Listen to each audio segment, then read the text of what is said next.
நல்லா சொல்ல, நான் செய்வது வாய்ப்பது போல நீங்கள் செய்வதும் வாய்க்கும்.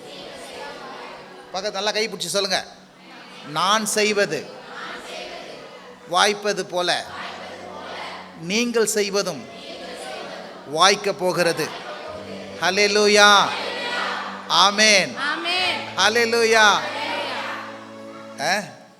போன வாரம் என்ன பார்த்தோம்? சரி, என்ன பார்த்தோம்? யோசேப்பின் ஒரு 4 ஆசீர்வாதம் சொன்னேன். என்ன சொன்னேன்? எங்க மூப்பர் எங்க ஆளை காணோம், திடீர்னு மறைஞ்சிடுறாரு. சரி சொல்லுங்க, போன வாரம் என்ன சொன்னங்க?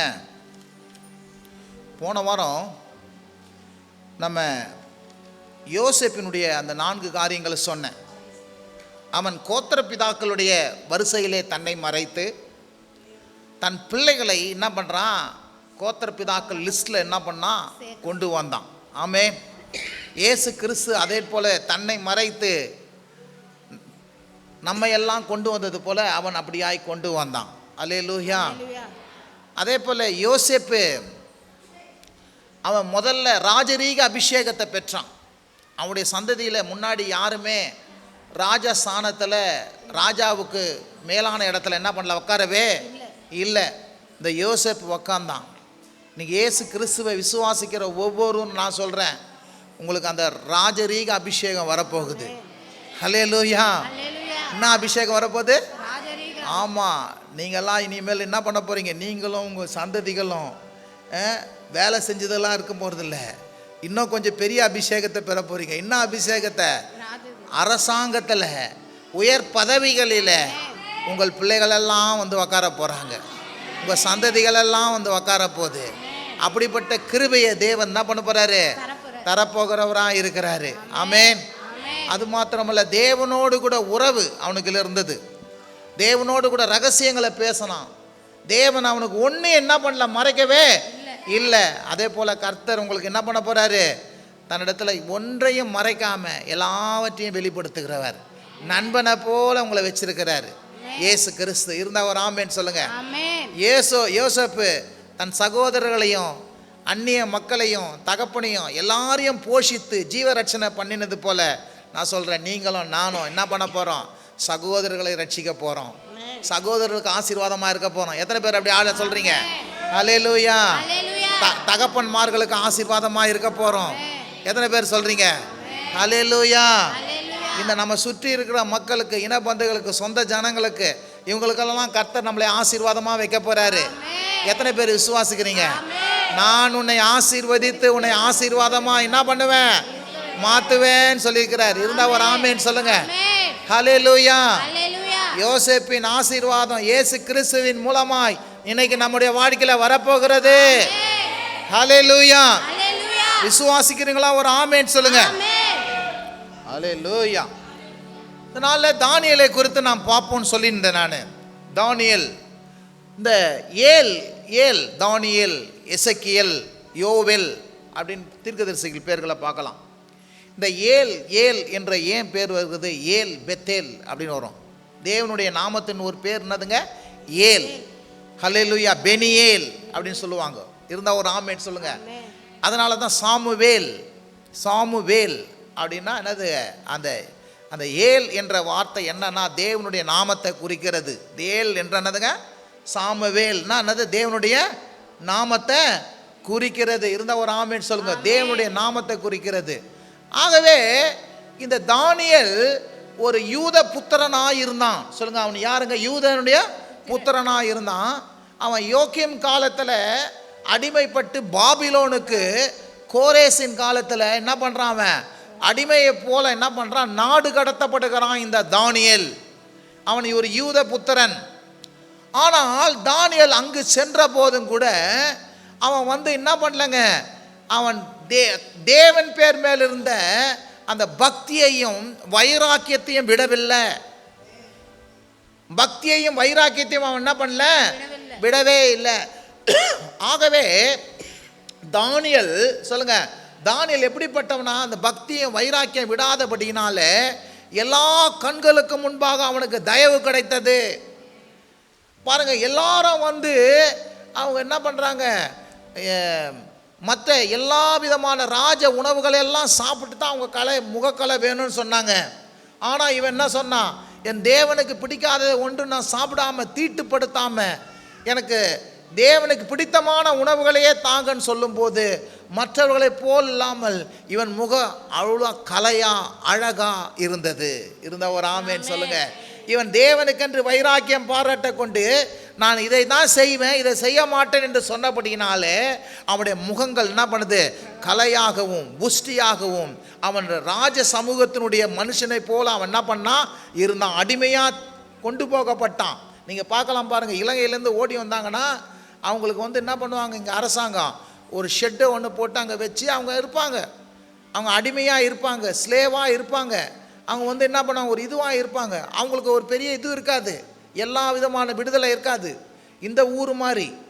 அல்லேலூயா. ஆனால் பாருங்கள், அவன் இன்னொரு ஊருக்கு போனான். ஆனால் அங்கேயும் அவனுக்கு என்ன பண்ணுதுங்க, ராஜாக்கள் சாப்பிடுகிற உணவுகளை சாப்பிட்டு அவன் முகமும் கலையாகவும் அழகாகவும் இருந்தான். ஒரு ஆமேன்னு சொல்லுங்க. அவன் தூரம் போயிருந்தான், அடிமையாக போனான். நான் சொல்கிறேன் பாருங்க, தானியேலை போல நான் சொல்கிறேன், உங்களுக்கும் வந்து என்ன பண்ணுதுங்க, ராஜாவின் பந்தியிலே பரிமாறப்படுகிற நல்ல உணவுகளை கர்த்தர் உங்களுக்கு என்ன பண்ணு தந்து உங்கள் முகங்களை எல்லாம் கலையா என்ன பண்ணுவார், வைப்பார். ஒரு ஆமேன்னு சொல்லுங்க. நான் இயேசு கிறிஸ்துவை ஏற்றுக்கொள்வதற்கு முன்பு அவ்வளோ ஒரு பெரிய பர்சனாலிட்டி இருக்காது, என்னமோ பேன்னு இருப்பேன், ஒன்றும் அவ்வளோ பெருசாக இருக்காது. கிட்டத்தட்ட ஒரு 35 வருஷத்துக்கு முன்னே ஃபோட்டோ பார்த்தா பார்க்கவே சகிக்காது. ஆனால் பாருங்கள், நான் இயேசு கிறிஸ்துவை ஏற்றுக்கொண்ட பிறகு முகங்களெல்லாம் கலைகள், முகங்களெல்லாம் வெளிச்சமாய் மாறியது, உடம்பெல்லாம் புஷ்டியாய் மாறியது, முகத்தில் கலை வந்தது. ஒரு ஆமேன்னு சொல்லுங்க. கர்த்தரை அறியாத போது முகத்தில் சௌந்தரியம் இல்லை, கலை இல்லை, ஒன்றும் இல்லை. ஆனால் கர்த்தரை அறிந்த போது எல்லாம் மாறியது. நான் சொல்கிறேன் பாருங்க, உலகத்தானை காட்டிலும் உங்களை கர்த்தர் என்ன பண்ணுவார், சௌந்தரியமாக, கலையாக, அழகாக, ஃப்ரெஷ்ஷாக, ஆசீர்வாதமாக ஒரு ஆமேன்னு சொல்லுங்க, மேலா வைக்க வல்லவராக இருக்கிறாரு. அவங்க முகக்கலைகளுக்கும் உங்கள் முகக்கலைகளுக்கும் மேலே ஆமே. அவங்கள வந்து முகத்தை பார்த்தோன்னா ஒரு இருளாக இருக்கும், ஆனால் உங்கள் முகங்களெல்லாம் பார்த்தோம்னா ஒரு வெளிச்சம் இருக்கும். ஒரு பளிச்சுன்னு இருக்கும். ஒரு ஆமேன்னு சொல்லுங்க. இயேசுவே உங்களுக்கு என்ன பண்ணுவார், ஒளியா என்ன பண்ணுவார் இருப்பார். ஒரு ஆமேன்னு சொல்லுங்க. ஹல்லேலூயா, ஆமென். நான் எத்தனையோ பேருக்கு நான் கேட்டுக்கிறேன், அப்பா அவன் கோயிலுக்கு போகணும், அவன் முகத்தை பார்க்குறான்ப்பா, இருள் இல்லைப்பா, வெளிச்சமாக இருக்கிறான்ப்பா, அவன் பார்க்கறதுக்கு கலையாக இருக்கிறான். ஒரு ஆமேன்னு சொல்லுங்க. நான் சொல்கிறேன், இந்த இயேசு கிறிஸ்துக்கிட்ட வந்தா முதல்ல உன் முகக்கலையும் உன்னை ரூபத்தையும் அழகாய் மாற்றி தருவார். ஒரு ஆமேன்னு சொல்லுங்க. இவனுக்கு அவ்வளோ பெரிய தயவு வருது பாருங்க, அவ்வளோ பெரிய தயவு வருது. பார்த்தோன்னா அடுக்கிறது பார்த்தீங்கன்னா இவனுக்கு 10 மடங்கு சாமர்த்தியத்தை கொடுக்குறாரு. மற்ற எல்லா மனுஷனை பார்க்கலாம் என்ன பண்ணுறாருங்க, 10 டைம்ஸ் என்ன பண்ணுறாரு, சாமர்த்தியத்தை கொடுக்குறாரு. ஒரு ஆமேன்னு சொல்லுங்க. நான் உங்களுக்கு சொல்கிறேன் பாருங்க, மற்ற எல்லா மனுஷர்களை பார்த்திலும் 10 மடங்கு உனக்கு சாமர்த்தியத்தை கர்த்தர் தர வல்லவராக இருக்கிறாரு. ஒரு ஆமேன்னு சொல்லுங்க. ஹல்லேலூயா சொல்லுங்க. 10 மடங்கு என்ன பண்ணுவார், சாமர்த்தியத்தை உங்களுக்கு தரப்போறார். எல்லாம் எத்தனை பேர் விசுவாசிக்கிறீங்க? ஹல்லேலூயா. கர்த்தரே உங்களுக்கு நாணமாக இருக்க போறாரு. ஆமேன். கர்த்தரே உங்களுக்கு என்ன பண்ண போறாரு, விவேகமாக இருக்க போறாரு. கர்த்தர் உங்களுக்கு மற்ற மக்களை பாருங்களா 10 மடங்கு நாணத்தை தருவார். அதுக்கப்புறம் பார்த்தீங்கன்னா அவனை குறித்து சொல்லுது, அவன் தேவ ஆவியை பெற்ற மனுஷன், அவனுக்குள்ள நாணம் இருந்தது, மறைபொருள் எல்லாம் கர்த்தர் அவனுக்கு என்ன பண்ணாரு, வெளிப்படுத்தினாரு. ஒரு ஆமேன்னு சொல்லுங்க. ஹல்லேலூயா. நானும் உனக்கு சொல்கிறேன் பாருங்க, உங்களுக்குள்ள தேவ நாணம், தேவனுடைய ஆவியானவர் உங்களுக்குள்ளே இருக்கிறபடினால யாருக்கும் தெரியாத காரியங்கள் எல்லாம் கர்த்தர் உங்களுக்கு என்ன பண்ணுவார், வெளிப்படுத்துவார். எத்தனை பேருக்கு விளங்குது நான் சொல்கிறது? ஹல்லேலூயா. உங்களுக்கு தானியேலின் மேலே இருந்த அதே அபிஷேகம், அதே வரம் தான் உங்கள் மேலே என்ன பண்ண போகுது, வரப்போகிறது. தானியேல் என்ன பண்ணான், அதை பாருங்க, எல்லாரையும் அங்கே ராஜா என்ன சொல்கிறான், எல்லாரையும் நான் கொலை பண்ண போகிறேன், என் சொப்பனத்துக்கு பதில் சொல்லலை, எல்லாரையும் நான் என்ன பண்ண போகிறேன், சங்கரிக்க போகிறேன்னா. ஆனால் அத்தனை பேருடைய மரணத்தையும் இந்த தானியேல் என்ன பண்ணான், தடுத்து நிறுத்தினான். ஒரு ஆமேன்னு சொல்லுங்க. ஹல்லேலூயா. தேசத்தில் வருகிற எல்லா அழிவுகளையும் தேசத்தில் வருகிற எல்லா நாச மோசங்களையும், திகில்களையும், பயங்களையும், மரணத்தையும், மற்றவர்கள் வாழ்வில் வர வேண்டிய எல்லா விதமான தீமையான காரியங்களையும் தடுத்து நிறுத்த வல்லமை உடையவராய் கர்த்தர் உன்னை என்ன பண்ண போறாரு? மாற்ற போறாரு. எல்லாம் கரங்களை தட்டி கர்த்தர் நாமத்தை மகிமைப்படுத்துங்க. ஹல்லேலூயா. ஆமா, நிறைய காரியங்களுக்கு சில புரியாது, உலக மக்களுக்கு புரியாது. ஆனால் கர்த்தரோ மறைவா இருக்கிற காரியங்கள் எல்லாம் உனக்கு புரியும்படியா என்ன பண்ணுவாரு? செய்வாரு. இருந்த ஒரு ஆமென் சொல்லுங்க. ஹல்லேலூயா. தானியேலை பாருங்க, அடிமையா போனவனை அவனை பெரிய கவர்னரா என்ன பண்ணாரு? வச்சாரு. நான் சொல்றேன், உன்னையும் அப்பேற்பட்ட மேலான ஸ்தானங்களை வைப்பாரு. ஹல்லேலூயா. மேலான ஸ்தானங்களை வைப்பாரு. எத்தனை பேருக்கு விளங்குதுங்க? அந்நிய இடத்துல போனாலும் அவனை கவர்னரை போல பெரிய காரியங்களை போல என்ன பண்ணுவார்? மாத்தினாரு. இன்னும் நீங்க 6ஆம் அதிகாரத்தில் 1-2 வசனத்தை நீங்க வாசிச்சு பாருங்க. தானியேல் என்ன பண்றான்? அந்த தேசத்துக்கே 3 தலைகளில ஒருத்தனா இருந்தான். வாசிங்க அந்த வசனத்தை. 6ஆம் அதிகாரம் 1-2. தானியேல் ராஜ்யம் முழுவதையும் ஆளும்படிக்கு தன் ராஜ்யத்தின் மேல் 120 தேசாதிபதிகளையும் ராஜாவுக்கு நஷ்டம் வராதபடிக்கு அந்த தேசாதிபதிகள் கணக்கு ஒப்புவிக்கிறதுக்காக அவர்களுக்கு மேலாக 3 பிரதானிகளையும் ஏற்படுத்துவது தரியாவுக்கு நலம் என்று கண்டது. இவர்களில் ஒரு தானியேல் ஒருவனாய் இருந்தான். 120 தேசாதிபதிகளுக்கு 3 பேர். அந்த 3 பேர்களுக்கு அதுல ஒருத்தனா என்ன பண்றான்? தானியேல் இருக்கிறான். அது கீழே அதுக்கப்புறம் மேல திருப்பி வாசிச்சு பாருங்க. திருப்பி அப்படியே வாசிங்க.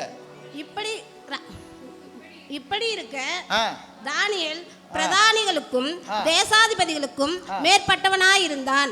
தானியேலுக்குள் விசேஷித்த ஆவி இருந்தமையால் அவனை ராஜ்யம் முழுமைக்கும் அதிகாரியாக ஏற்படுத்த ராஜா நினைத்தான். பாருங்க, அவன் 3ல் 1 மட்டும் இல்ல, அவன் கிட்ட விசேஷித்த ஆவி இருந்தது. அப்படினாலே அவன் முழுமைக்கும் அதிகாரியா ஏற்படுத்த என்ன பண்ணாங்க? நினைச்சான். இருந்தா ஒரு ஆமென் சொல்லுங்க. கரங்களை தட்டி கர்த்தர் நாமத்தை மகிமைப்படுத்துங்க. நான் சொல்றேன், அதிகாரிகள், உங்களுடைய எஜமான்கள், உங்களுக்கு இருக்கிற பெரிய ஆட்கள் உங்களை பார்த்துக்குள்ள விசேஷித்த ஆவியை பார்க்க போறாங்க இந்த வருஷத்துல. ஐயா, இவன் தான் சரி, இவனை வச்சா தான் சரியா வரும், இவனை மேலாக்கணும், இவனை உயர்த்தணும், இவனை மேன்மையா முதன்மையா வைக்கணும், பிரதானமா வைக்கணும் அப்படின்னு உன்னையும் என்னையும் பேரை வைக்க போறாங்க. விளங்குறவங்களா ஒரு ஆமென் சொல்லுங்க. கர்த்தரால் எல்லாம் ஆகும், மனுஷனால் கூடாதெல்லாம் கர்த்தரால் ஆகும். ரட்சிப்பு கர்த்தரால் வரும், அனுகூலங்கள் கர்த்தரால் வரும், உதவிகள் கர்த்தரால் வரும், ஒத்தாசைகள் கர்த்தரால் வரும். ஆமென். ஹல்லேலூயா. கர்த்தர் செய்ய நினைக்கிறது ஒன்று என்ன பண்ணாது? தடப்படாது. இவங்ககிட்ட கொடுத்தா இது நல்லா நடக்கும், இவங்ககிட்ட கொடுத்தா சரியா நடக்கும், இவன் சரியா செய்வான் அப்படின்னு சொல்லி ஆண்டவர் உன் நாமத்தை, உன் பேரை என்ன பண்ண போறார்? உயர்த்துகிற நேரம் வந்துடுச்சு. கரங்களை தட்டி கர்த்தர் நாமத்தை மகிமைப்படுத்துவோம். ஹல்லேலூயா. எங்க தானியேலுக்கு தான் செய்வாரா? நமக்கு செய்ய மாட்டாரா? ஹல்லேலூயா. தானியேலுக்கு தான் செய்வாரா? நமக்கும் செய்வாரு. இந்த ஒரு ஆமென் சொல்லுங்க. இந்த தானியேலை சிங்க கெபிகளுக்கு என்ன பண்ணாரு? விலக்கி சத்துருகளுக்கும் பொல்லாத சக்திகளுக்கும் நாச மோசங்களுக்கும் நயவஞ்சங்களுக்கும் எதிர்ப்புகளுக்கும் எல்லா விதமான எல்லா தீமைகளுக்கும் தானியேலை என்ன பண்ணாரு? விலக்கி பாதுகாத்தாரு. இருந்தா ஒரு ஆமென் சொல்லுங்க. நான் சொல்றேன், உன்னையும் அப்படியாய் பாதுகாக்க வல்லவரா இருக்கிறாரு. இருந்தா ஒரு ஆமென் சொல்லுங்க. சிங்க கெபி வந்தாலும் சரி, சூழ நெருப்பு வந்தாலும் சரி, பொல்லாத மனுஷ சதி பண்ணாலும் சரி, உன்னை விழுத்தினாலும் சரி, நான் சொல்றேன், உனக்கு விரோதமா உருவாக்கப்படுகிற எந்த ஒரு ஆயுதமும் வாய்க்காதே போகும். ஒரு வழியாய் வந்தால் 7 வழியாய் புறப்பட்டு போவீங்க. ஹல்லேலூயா. ஹல்லேலூயா. ஹல்லேலூயா. தானியேலுக்கு எதை செஞ்சாரோ இன்னைக்கு அதையே நமக்கு செய்ய வல்லவரா இருக்கிறார். விசுவாசிக்கிறீங்களா? ஒரு ஆமென் சொல்லுங்க. இது புஸ்தகம் படிக்கிற மாதிரி தானியேலுக்கு செஞ்சாருப்பா, தானியேலுக்கு செஞ்சாருப்பா இல்லப்பா. அவர் நேற்றும் இன்றும் என்றும் மாறாதவர். தானியேலுக்கு எதை செஞ்சாரோ இன்னைக்கு நான் ஆண்டவராகிய இயேசு கிறிஸ்துவை விசுவாசிக்கிறபடினால எனக்கு இதை செய்ய வல்லவராய் இருக்கிறார். சொல்லுங்க, எனக்கு இதை செய்ய வல்லவராய் இருக்கிறார். இருந்தா ஒரு ஆமென் சொல்லுங்க. ஹல்லேலூயா. சரி, இப்போ இதெல்லாம் செய்வாருன்னு சொல்லிட்டேன். இப்போ தானியேலுக்கு ஒரு 3 காரியம் இருந்துச்சு. அந்த 3 காரியம் ரொம்ப முக்கியம். ஏன் தானியேலுக்கு இதை செஞ்சார்? முதல்ல தானியேல் என்ன பண்ணாலும் என்ன பண்ணா? ஸ்தோத்திரம் பண்ணான். இருந்தா ஒரு ஆமேன் சொல்லுங்க. அந்த வசனத்தை எடுத்து படிங்க. 1ஆம் அதிகாரத்தில் தானியேல் 1ஆம் அதிகாரத்தில் மறைபொருளை விளக்கும்படியாக அவன் என்ன பண்ணான்? தேவனிடத்தில் ஜெபம் பண்ணான். ஜெபம் பண்ணோன்னும் தேவன் என்ன பண்ணார்? அந்த மறைபொருளை என்ன பண்ணார்? அவனுக்கு வெளிப்படுத்தினார். வெளிப்படுத்தினோன்னு அவன் கர்த்தரை என்ன பண்ணாங்க? ஸ்தோத்திரம் செஞ்சான். அந்த வசனத்தை எடுத்து வாசிங்க. யாராவது எடுத்து வாசி பாருங்க டக்குன்னு. 2ஆம் அதிகாரம் வாசிங்க. மறைப்பொருளை வெளிப்படுத்துகிற பரலோகத்தில் இருக்கிற தேவன் கடைசி நாட்களில் சம்பவித்ததை ராஜாவாகிய நேபுகாத் நேச்சருக்கு தெரிவித்திருக்கிறார். இப்படி உம்முடைய சொப்பனமும்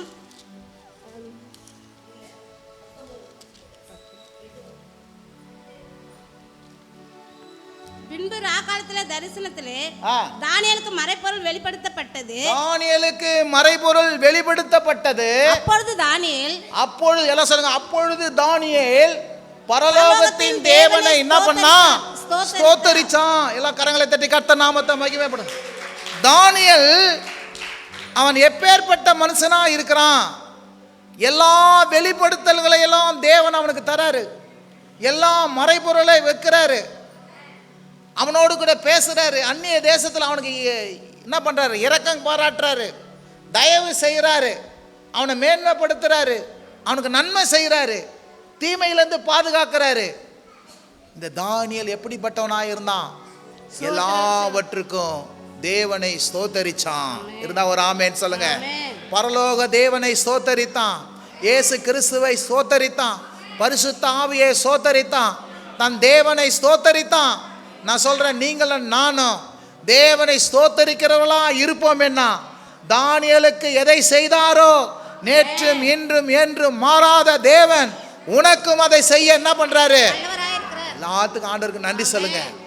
ஆண்டவருக்கு நன்றி சொல்லுங்க. கைகளை உயர்த்தி எப்போதுமே, ஆண்டவரே என் குடும்பத்துக்கு நீ செஞ்ச எல்லா உபகாரத்துக்கு நன்றி, என் பிள்ளைகளுக்கு நீ செஞ்ச எல்லா உபகாரத்துக்கு நன்றி, எனக்கு நல்ல அன்ன ஆகாரத்தை தந்தீங்க நன்றி, இருக்க வீட்டை தந்தீங்க நன்றி, உடுக்க உடைய தந்தீங்க நன்றி, போகும்போதும் வரும்போது என்னை பாதுகாத்தீங்க நன்றி, எனக்கு குறையில்லாமல் ஆசீர்வாதத்தை தந்தீங்க நன்றி, எதை வாங்கணும்னு நினைக்கிறோனோ அதை வாங்கும்படி கிருபை செஞ்சீங்க நன்றி. ஆண்டவருக்கு நன்றி. Thank you thank you thank you thank you thank you thank you. நன்றி நன்றி நன்றி நன்றி இயேசுவே, நன்றி இயேசுவேன் என்று நீ எவ்வளோ சொல்றியோ நான் சொல்கிறேன், தானியேல் மேலிருந்த அதே அபிஷேகம், தானியேல் மேலிருந்த அதே வரங்கள், தானியேல் மேலிருந்த அதே நன்மைகள் உன் வாழ்க்கையிலும் வரும். ஹல்லேலூயா ஹல்லேலூயா ஹல்லேலூயா. எத்தனை பேர் விளங்குது நான் சொல்றது? ஆமே. முதலாவது ஸ்தோத்தரிக்கிற பழக்கம் இருக்கணும். வேதம் கொலோசியர்ல சொல்லுகிறது, தெசலோனிக்கேல சொல்லுகிறது, எல்லாவற்றுக்கும் கர்த்தரை என்ன பண்ணுங்க? ஸ்தோத்தரியுங்கள். ஹல்லேலூயா. நன்றி செலுத்துங்க. உபாகமத்தில் 8ஆம் அதிகாரத்தில் சொல்லுது, உனக்கு உண்டான இருக்கிற எல்லாம் வெள்ளியையும் பொன்னையும் வீடுகளை கட்டி மாடுகளை உண்ட எல்லாம் பெருகும் போது உன் தேவனாகிய கர்த்தரை மறவாமல் அவரை ஸ்தோத்தரிங்க. ஆண்டவர் உன்னை ஆசீர்வதிக்க ஆசீர்வதிக்க. தேங்க்யூ தேங்க்யூ ஆண்டவரே, நன்றி ஆண்டவரே, நன்றி ஆண்டவரே. ஹல்லேலூயா. ஸ்தோத்திரம். எம்மா அதை செல்ல பார்க்காதம்மா, செல்ல பார்க்கறதுனா வெளியே போய் பாருமா. ஸ்தோத்திரம் ஸ்தோத்திரம் ஸ்தோத்திரம் ஸ்தோத்திரம் ஸ்தோத்திரம் அப்படின்னு சொல்லி என்ன பண்ணுங்க? எவ்வளோ நீங்க சொல்றீங்களோ அவ்வளவாய் தேவன் உங்களை உயர்த்துவார். இருந்தா ஒரு ஆமேன்னு சொல்லுங்க. ஸ்தோத்திரம் எதை தரமா காட்டுது? உன் இருதயத்தை காட்டுது, உள்ளத்தை காட்டுது, நீ எப்பேற்பட்ட மனுஷன் என்பதை காட்டுது. ஹல்லேலூயா. நீ ஸ்தோத்திரம் ஸ்தோத்திரம் ஸ்தோத்திரம் ஸ்தோத்திரம் சொல்ல சொல்ல நான் சொல்றேன், உன் வீட்டை சுற்றி என்ன பண்ணுது? தேவ பிரசன்னம். உன் குடும்பத்தை சுற்றி தேவ பிரசன்னம். உன் வியாபாரத்தை தொழிலை குறித்து ஒரு தேவ பிரசன்னம், கர்த்தருடைய பிரசன்னம் உன் வீட்டில் நிறைஞ்சு இருக்கும். நன்றி செலுத்தும் போது அங்க தேவன் என்ன பண்றாரு? உலாவுகிறவராய் இருக்கிறார். வேதம் சொல்லுது, ஸ்தோத்திர பலி விடுகிறவன் என்னை மகிமைப்படுத்துகிறான், ஸ்தோத்திர பலிகளை செலுத்துகிறவன் எனக்கு பிரியமாய் இருக்கிறான். ஹல்லேலூயா. துதிகள் மத்தியிலே நான் வாசம் பண்ணுவேன். தாவீது ஸ்தோத்திர பலிகளை செலுத்தினான். அவனை ஆடுகள் பின்னாடி திரிஞ்சவனை ராஜாவா மாத்தினாரு. நான் சொல்றேன், உன்னைய மேன்மையா மாத்துறதுக்கு ஆண்டவர் செஞ்ச நன்மைகளுக்கு நன்றி செலுத்துங்க, துதிகளை செலுத்துங்க, ஸ்தோத்திரங்களை செலுத்துங்க, மறக்காதீங்க. அதுவும் ஞாயிற்றுக்கிழமை செலுத்துறது ரொம்ப ரொம்ப முக்கியம். ஏன்னா வாரத்தின் முதல் நாள் இருந்தா ஒரு ஆமேன்னு சொல்லுங்க. முதல் நாள் ஆண்டவருக்கு நன்றி செலுத்தினா எல்லா நாளும் நன்றி செலுத்தும் மாதிரி இருக்கும். இருந்தா ஒரு ஆமேன்னு சொல்லுங்க. ரெண்டாவது, அவன் ஸ்தோத்திரம் செலுத்துகிறவன் மாத்திரமில்லை, 6ஆம் அதிகாரத்தில் பார்த்தீங்கன்னா அவன் என்ன பண்றான், முன் போலவே எப்போதும் தன் தேவனாகிய கர்த்தரை என்ன பண்றான், முழங்கால் படியிட்டு எருசலேமுக்கு நேராக பலகணிகளை திறந்து முன் போலவே 3 வேளை ஜெபம் பண்ணுகிறவனா இருந்தான். இருந்தா ஒரு ஆமேன் சொல்லுங்க. போடுங்க அந்த வசனத்தை.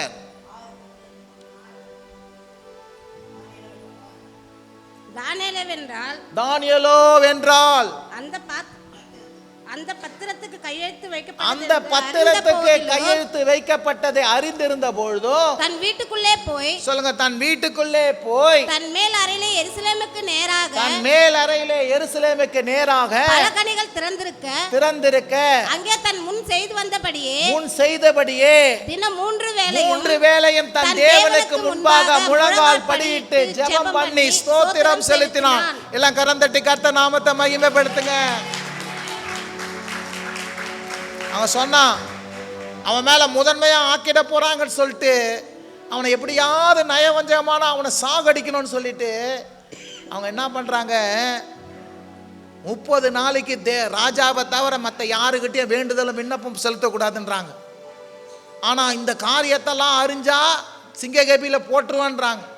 இதெல்லாம் அறிஞ்சு மாறாத பிரமாணமா இருக்குதுன்னு தெரிஞ்சும், உயிர் போயிடும்னு தெரிஞ்சும் தானியேல் என்ன பண்ணல, ராஜாவை நோக்கி விண்ணப்பம் பண்ணல, தன் தேவனாகிய கர்த்தரை நோக்கி முழங்கால் படியிட்டு அவன் விட்டு வந்த தேசத்துக்கு நேராக ஜன்னலை திறந்து எருசலேமை பார்த்து, ஐயோ என் எருசலேமே, என்னுடைய தேவனுடைய ஆலயமே, தேவன் தங்கியிருக்கிற இடத்தை நோக்கி முழங்கால் படியிட்டு என்ன பண்றான், முன்பு போலவே உயிரை பத்தி கேட்கல, ராஜாவின் பத்தி கேட்கல.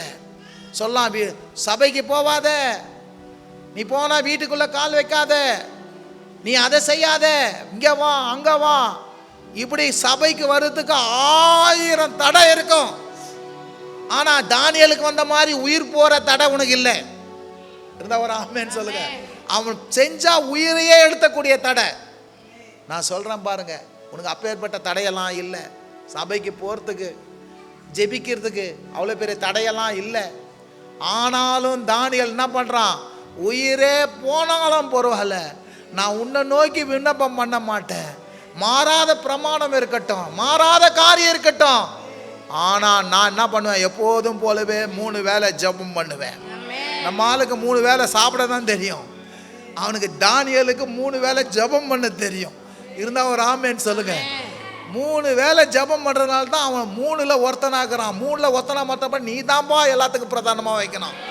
ஜெபம் பண்ணுகிறவனை, தேவனை நோக்கி முழங்கால் படியிடுகிறவனை அதிகாரிகளுக்கு முன்பாக உட்காரும்படி செய்கிற தேவன், எல்லா அதிகாரிகளுக்கும் மேலாய் வைக்கிற தேவன். இருந்தா ஒரு ஆமென் சொல்லுங்க. அது எந்த பயம் இல்லை, எந்த நடுக்கம் இல்லை, எந்த அச்சமும் இல்லை. அவன் அப்படியா இருந்தான், ஜெபம் பண்ணினான். அதனால தான் அவன் அந்நிய தேசத்தில் வாழ்ந்தாலும் அவனுக்குடைய காரியம் என்ன பண்ணுது, தரேவு காலத்திலும் கொரேசின் காலத்திலும் தானியேலின் காரியம் என்ன பண்ணுது, ஜெயமா இருந்தது. யாரு துதிக்கிறீங்க, யாரு ஸ்தோத்தரிக்கிறீங்க, யாரு ஜெபிக்கிறீங்க, நான் சொல்றேன், நீங்க தோத்து போகவே மாட்டீங்க. உன் காரியம் ஜெயமாகும், உன் குடும்பம் ஜெயமா இருக்கும், உன் பிள்ளைகள் படிப்பு ஜெயமா இருக்கும், உன்னுடைய வேலை ஸ்தலத்தில் ஒரு ஜெயமா பார்ப்பீங்க, உன் குடும்பத்தில் ஒரு ஜெயத்தை பார்ப்பீங்க, ஊழியத்தில் நான் ஜெயத்தை பார்ப்பேன் இயேசுவின் நாமத்தினால, கிளை சபையில் ஒரு ஜெயத்தை பார்ப்பேன் இயேசுவின் நாமத்தினால. அது கர்த்தரால் ஆகும். இருந்தா ஒரு ஆமென் சொல்லுங்க. ஹல்லேலூயா. ஜெயம், நீ ஜெபம் பண்ணினா ஜெயம் உண்டுப்பா. எந்த அதிகாரியும், எந்த சத்துருவும், எந்த பொல்லாத மனுஷனும் நீ ஜெபம் பண்ணாத, கோயிலுக்கு போவாத, ஞாயிற்றுக்கிழமை இல்லையா, 4 வாரம் ஏன் போற, 1 வாரம் போனா போதாதா, ஏன் காலையில் உள்ள சீக்கிரம் போன, கொஞ்ச நேரம் போனா போதா இல்லை. என் தேவன் என்னை ஆசீர்வதிக்கிறாரு, என்னை பாதுகாத்துக்கிறாரு, எனக்கு சுகம் தந்திருக்கிறாரு. நான் கீழா இருந்தேன், நீங்க மேலா வச்சிருக்கிறேன். நான் எதிர்காலம் இல்லாத இருந்தேன், இன்னைக்கு நல்ல எதிர்காலத்தை தந்திருக்கிறாரு.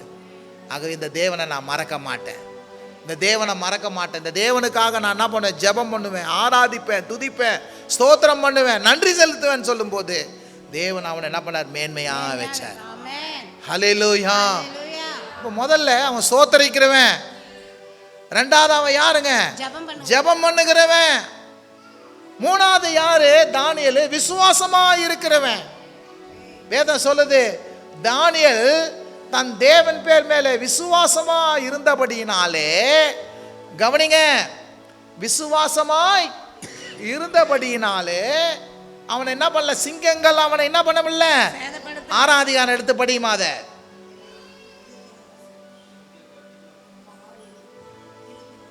6:23 போடுமா? அப்பொழுது ராஜா தன்னில் மிகவும் சந்தோஷப்பட்டு தானியேலை கெபிலிருந்து தூக்கிவிட சொன்னான். அப்படியே தானியேல் கெபிலிருந்து தூக்கிவிடப்பட்டான். அவன் தன் தேவன் பேரில் விசுவாசமா இருந்தபடியால் அவனில் ஒரு சேதப்படவில்லை. அவன் தன் தேவனை ஸ்தோத்திரிச்சான், அவன் தன் தேவனை என்ன பண்ணான்? ஜெபம் பண்ணான். அவன் தன் தேவன் பேர் மேல விசுவாசமா இருந்தான். இருந்தா ஒரு ஆமென் சொல்லுங்க. ஹல்லேலூயா. சில பேருக்கு விசுவாசம்னா இன்னா கிலோன்னுவான். அரசியல்வாதிங்க விசுவாசம் ரொம்ப பிடிக்கும். அப்பா அந்த அம்மாவுக்கு அவன் ரொம்ப விசுவாசமாக இருந்தான்ப்பா, ஐயா அந்த ஐயாவுக்கு அவன் விசுவாசமாக இருந்தான்ப்பா. விசுவாசம்னா நம்பிக்கை, விசுவாசம்னா அவனை நம்பி எந்த பொறுப்பும் கொடுக்கலாம். இன்றைக்கி பிள்ளைகள் மத்தியில் விசுவாசத்தை பார்க்கணும், குடும்பத்தில் கணவன் மனைவிக்குள்ள விசுவாசத்தை பார்க்கணும். இருந்தால் ஒரு ஆமேன்.